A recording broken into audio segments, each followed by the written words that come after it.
SEA Games, reaction mo sa na siyempre, nabulutan na naman yung alleged mga discrepancies. Nakakalungkot.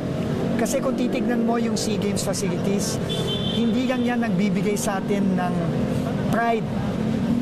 Dahil sa yan ang kauna-una ating mga world-class facilities.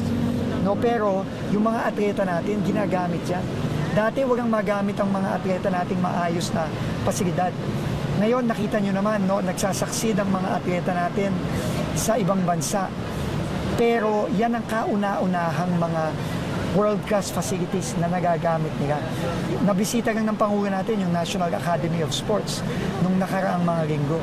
Tuwan-tuwa yung mga estudyante nating atleta na ang ginagamit ng facilities, kagaya ng mga facilities na nasa ibang bansa.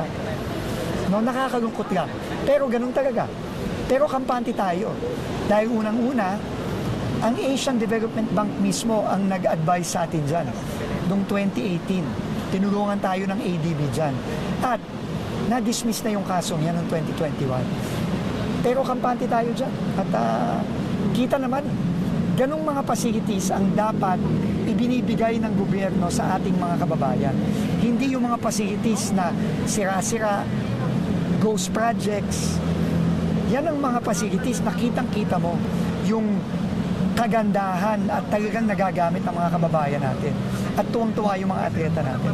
So, kampante tayo dyan. No? At kung merong mga investigasyon, wala tayong kinakatakot dyan kasi alam natin maayos. So you can confidently say to anybody irregularities? Oo, sigurado tayo dyan. Asian Development Bank mismo ang nag-advise sa atin dyan. Tapos, dismiss na yan. Dismiss na ng ombudsman yan noong 2021. So, kampante tayo dyan. Kahit anong investigasyon na harapin natin.